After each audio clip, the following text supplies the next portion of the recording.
Definisi tumbuh kembang fase prenatal. Tumbuh kembang pada fase prenatal mengacu pada perkembangan embrio dan janin sejak konsepsi hingga kelahiran. Fase prenatal membantu menentukan tahapan perkembangan psikologis di masa depan. Proses ini melibatkan transformasi dari zigot satu sel menjadi janin yang sepenuhnya terbentuk. Terdapat 3 periode tumbuh kembang fase prenatal, yaitu fase germinal, fase embrionik, dan fase fetal. Pentingnya memahami tumbuh kembang fase prenatal. Dengan pengetahuan yang mendalam tentang tumbuh kembang, pertumbuhan dan perkembangan janin, dapat diberikan perawatan yang tepat sasaran yang diperlukan untuk mengurangi risiko komplikasi yang dapat mempengaruhi kesehatan dan perkembangan bayi. Selain itu, pemahaman tentang fase prenatal juga memberikan kesempatan bagi ibu untuk membuat pilihan gaya hidup yang lebih sehat. Dengan mengetahui dampak konsumsi, makanan, minuman, dan kebiasaan sehari-hari pada kesehatan janin, ibu hamil dapat mengadopsi pola makan dan gaya hidup yang mendukung perkembangan optimal bayi mereka. Selanjutnya adalah tujuan dan manfaat penulisan. Pertama adalah menggambarkan secara detail fase perinatal termasuk tahap-tahap perkembangan janin dan perubahan yang terjadi pada ibu selama kehamilan. Lalu menguraikan mengapa fase perinatal ini punya dampak signifikan terhadap kesehatan dan perkembangan bayi serta ibu. Lalu memberikan informasi tentang praktik sehat selama masa kehamilan serta memperhatikan asupan nutrisi yang seimbang. Terakhir membantu mengenali faktor risiko yang dapat mengaruhi kesehatan janin dan ibu selama kehamilan. Nah, itu tujuannya. Untuk manfaatnya yaitu membantu identifikasi faktor risiko yang dapat mempengaruhi kesehatan janin dan ibu selama masa kehamilan. Lalu memberikan pedoman bagi calon ibu tentang gaya hidup yang sehat serta selama kehamilan. Lalu meningkatkan perawatan prenatal dengan memberikan informasi yang lebih akurat dan relevan kepada tenaga medis. Sekian dari saya. Pertumbuhan dan perkembangan adalah dua konsep yang saling terkait dalam perjalanan kehidupan manusia. Pertumbuhan mengacu pada peningkatan ukuran berbagai bagian tubuh. Ini melibatkan perubahan fisik seperti pertambahan tinggi, berat badan, dan ukuran organ. Pertumbuhan dimulai dari saat pembuahan hingga mencapai tubuh dewasa. Jumlah sel telur yang telah dibuahi selama pembuahan berkontribusi pada pertumbuhan ini. Perkembangan adalah perubahan progresif dalam perilaku seseorang seiring kedewasaan. Ini melibatkan aspek sosial, psikologis, dan moral. Tujuan utama perkembangan adalah aktualisasi diri, yaitu perubahan positif yang mengarah pada pencapaian potensi maksimal. Pengalaman dan maturasi memainkan peran penting dalam perkembangan individu. Lingkungan juga mempengaruhi perkembangan anak selama masa formatif. Dan apa yang dipelajari pada periode ini akan membentuk dasar bagi perkembangan selanjutnya. Prinsip dan faktor yang mempengaruhi tumbuh kembang. Pertumbuhan dan perkembangan merupakan suatu proses berkesinambungan dan teratur yang bersifat individual dan unik pada setiap anak.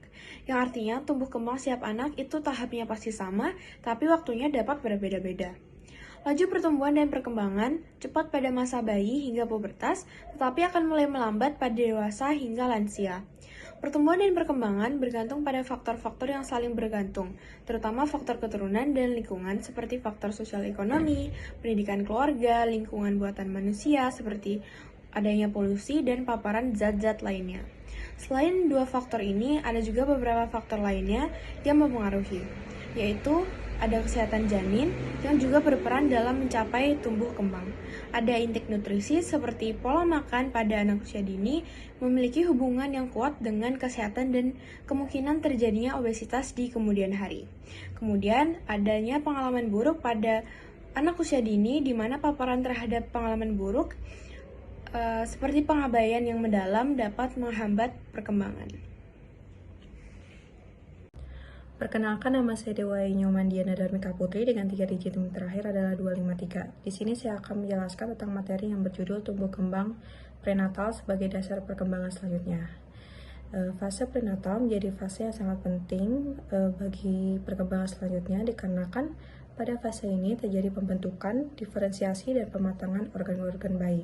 Nah, proses-proses inilah yang akan sangat berdampak pada bayi setelah kelahiran hingga dewasa nanti secara fisik dan mental. Dengan tumbuh kembang yang baik pada fase ini, bayi dapat terhindar dari adanya malformasi, deformasi, displasia, dan gangguan lainnya, serta terhindar dari retardasi mental. Sekian, terima kasih. Perkenalkan, nama saya Muhammad Ginta Ramadan dengan 3 digit terakhir 247. Saya akan menjelaskan tentang bab 3 periode tumbuh kembang fase prenatal. Jadi fase yang pertama ada fase germinal. Dia 0 sampai 2 minggu. Fase germinal merupakan fase pertama dari 3 tahapan dalam fase prenatal atau perkembangan janin. Fase germinal adalah fase perkembangan prenatal yang berlangsung 2 minggu pertama setelah proses pembuahan, dimulai dari pembentukan sel krilisasi dan pembelahan sel dan melekatnya zigot pada dinding uterus. Fase ini ditandai dengan pembentukan blastocista yang merupakan kumpulan sel yang akan berkembang menjadi embrio dan janin. Kemudian dari tersebut ada fertilisasi. Fertilisasi adalah tahapan pertama dalam perkembangan embrio. Proses sel sperma masuki sel telur dan bersatu membentuk zigot. Sperma yang berenang menuju tuba falopi dan bertemu sel telur yang telah matang dengan mempas materi genetiknya ke dalam sel telur dan menjadi zigot dan terus berkembang. Sekian dari saya, terima kasih. Kemudian pembelahan sel dan pembentukan blastosis. Setelah proses pembuahan, zigot mengalami mitosis dan membentuk 2 sel anak. Zigot terus mengalami mitosis yang berlangsung selama 12 hingga 24 jam. Hingga setelah 72 berikutnya atau pada hari keempat sampai terbentuk ke-16 sel. Proses ini disebut dengan pembelahan. Kemudian pada hari keempat terbentuk bola-bola padat yang berisi cairan disebut dengan morula. Pada hari kelima sampai hari ketujuh setelah terjadi pembuahan terjadi blastulasi. Blastulasi adalah proses merubah morula menjadi blastocista. Saat proses blastulasi, sel telur yang dibuahi terus membelah diri, kemudian melewati tuba falopi dan menuju rahim dalam 3 hingga 4 hari. Morula berubah menjadi bola yang berisi cairan dari sel berdiferensiasi yang semulanya berupa bola padat dari sel yang tidak berdiferensiasi. Sekarang saya akan lanjut membahas fase embrionik yang berlangsung dari minggu kedua hingga minggu ke-8 kehamilan. Ini menandai periode penting dalam perkembangan janin. Pada fase ini, organ dan sistem tubuh utama mengalami perkembangan yang pesat. Embrio juga sangat rentan terhadap pengaruh negatif lingkungan prenatal. Dan dampak yang terjadi selama fase embrionik ini cenderung lebih berat daripada tahap kehamilan berikutnya, menjadikannya periode kritis dalam perkembangan janin. Fase embrionik yang berlangsung dari minggu kedua hingga minggu ke-8 kehamilan menandai periode penting dalam perkembangan janin. Pada fase ini, organ dan sistem tubuh utama mengalami perkembangan yang pesat. Embrio juga sangat rentan terhadap pengaruh negatif lingkungan prenatal. Dan dampak yang terjadi selama fase embrionik ini cenderung lebih berat daripada tahap kehamilan berikutnya. Inilah yang menjadikannya periode kritis dalam perkembangan janin. Selama 8 minggu pertama kehamilan, embrio juga akan mengalami organogenesis, di mana dasar dari semua organ yang dari 3 jaringan yang saya sebutkan tadi mulai terbentuk. Proses ini dimulai setelah gastrulasi dengan perkembangan sistem saraf menjadi salah satu yang terjadi paling awal. Sistem saraf pusat berkembang dari ektoderm dalam proses neurulasi.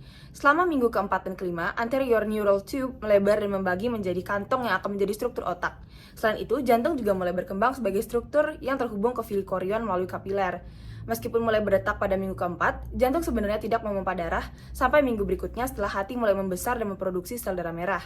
Selain itu, rongga mata juga mulai terbentuk dan anggota tubuh serta rudimen sistem pernafasan mulai terlihat selama minggu keempat hingga kelima kehamilan. Baiklah, saat ini saya akan menjelaskan tentang faktor risiko serta teratogen yang ada pada perkembangan embrio. Gangguan perkembangan pada embrio itu diklasifikasikan menjadi 2 jenis, yaitu gangguan pada genetik dan juga teratogen. Gangguan pada genetik itu ada 2 jenis lagi. Yang pertama, kelainan genetik itu sendiri, dan 2, kesalahan kromosom. Yang pertama, kelainan genetik yaitu gangguan yang muncul akibat pengoperasian gen dominan dan resesif. Contohnya gangguan autosomal dan juga gangguan sex-linked. Atau yang kedua, gangguan genetik yang lain itu adalah kesalahan kromosom, yaitu gangguan pada proses pembelahan sel yang mengakibatkan adanya sindrom seperti Turner syndrome, Down syndrome, Patau syndrome, atau bahkan Edwards syndrome. Dan gangguan klasifikasi kedua itu adalah teratogen. Teratogen itu adalah gangguan pada embrio akibat konsumsi obat-obatan oleh ibu yang sedang hamil maupun peristiwa-peristiwa lainnya. Teratogen terbagi lagi menjadi A, teratogen dari kegiatan manusia, misalnya merokok, alkohol, dan antibiotik. 2, teratogen dari bahan kimia lingkungan seperti merkuri dan bahan limbah lainnya. Dan 3, ada teratogen dari agen infeksi seperti infeksi virus cytomegalovirus, rubella, dan juga toxoplasmosis yang mengakibatkan kebutaan pada embrio. Sekian, terima kasih. Sekarang saya akan membahas mengenai pertumbuhan dan pematangan pada fase fetal. Jadi dari minggu ke-9 sampai ke-12 perkembangan utamanya itu ususnya mulai berputar, kemudian matanya itu masih terpisah lebar, detak jantung dan pergerakan janinnya sudah dapat dideteksi oleh ultrasound, dan ginjalnya itu mulai membentuk urin. Kemudian pada minggu ke-13 sampai ke-16 itu organ genitalnya sudah terlihat, wajahnya sudah terbentuk dengan baik, kukunya mulai berkembang, kemudian kulitnya itu masih terlihat transparan, dan ovarium itu berdiferensiasi. Kemudian pada minggu ke-17 sampai ke-20, lanugo sudah mulai muncul, yaitu rambut-rambut yang menutupi tubuh janin, kemudian alis, bulu mata, kuku jari, sidik jari itu sudah terbentuk, brown fat juga terbentuk, kemudian rahim pada janin dan vernix atau zat berminyak yang melindungi kulit janin itu juga terbentuk.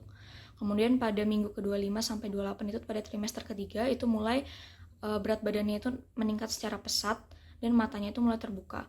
Pada minggu ke-29 sampai ke-32, tonus ototnya mulai meningkat di seluruh tubuh, dan pada minggu ke-33 sampai ke-36, itu pergerakan posisi kepalanya sudah mulai menghadap ke bawah untuk mempersiapkan persalinan, paru-parunya sudah matang, kemudian testis pada pria itu mulai berpindah dari abdomen ke skrotum, dan mulai terbentuk labia pada vagina. Kemudian lagunonya mulai menghilang, kulitnya menjadi merah muda yang tadinya transparan, kemudian lingkar kepala dan lingkar perut itu hampir sama, dan dada mulai menonjol, payudara sedikit menonjol pada kedua jenis kelamin. Pergerakan serta refleks yang terjadi pada janin biasa disebut dengan fetal behavior. Perkembangan ini dimulai saat usia gestasi di antara 9-12 minggu, berupa perubahan yang general seperti rahang terbuka, perubahan ekspresi wajah, kontak antara wajah dan tangan, membuka dan menutup jari, pergerakan diafragma, serta adanya ritme dari pernafasan. Pada usia 13-16 minggu, janin mampu memberikan respon terhadap suara dari ibu dan suara yang cukup keras. Selain itu, janin mulai mampu menelan dan menghisap. Untuk periode 17-20 minggu, gerakan refleks menenang juga sudah mulai dirasakan oleh ibu. Detak jantung mulai terasa jika diperiksa menggunakan stetoskop, serta respon mata terhadap cahaya yang masuk ke dalam rahim. Pengenalan suara ibu dan periode istirahat serta aktivitas terjadi pada 25-28 minggu. Selanjutnya pada periode 33-36 minggu, pergerakan kepala ke bawah sebagai tanda-tanda kelahiran juga terjadi. Kemudian untuk peningkatan berat badan dari fase fetal ini dari usia 9-12 minggu itu berat badannya sekitar 14-45 gram. Kemudian usia 13 minggu sampai 16 minggu itu berat badannya 110-200 gram. Kemudian akan naik terus sampai jika dilihat pada tabel ini pada trimester ketiga itu baru mulai akan drastis naiknya. Dari minggu ke-25 sampai 28 itu 1000 sampai 1300 gram. Kemudian minggu ke-29 sampai ke-32 itu 1700 gram sampai 2100 gram, dan minggu ke-33 sampai ke-38 pada saat sudah mau usia lahir itu 2500 sampai 3400 gram. Jadi, kelahiran merupakan proses alami setelah melalui masa kehamilan. Yang perlu diperhatikan adalah peralihan lingkungan dari internal ke lingkungan eksternal. Adapun beberapa penyesuaian yang penting yang perlu dilakukan oleh bayi, yakni yang pertama, penyesuaian terhadap perubahan temperatur, selanjutnya ada penyesuaian terhadap pernafasan, penyesuaian terhadap makanan, serta yang terakhir penyesuaian terhadap pembuangan. Masa peralihan dan masa penyesuaian tersebut disebut masa bayi. Tahap persiapan kelahiran dimulai sejak 25 sampai 28 minggu saat periode istirahat dan aktivitas yang teratur dimulai. Panjang fetus sekitar 14-15 inci serta memiliki berat 2 pon.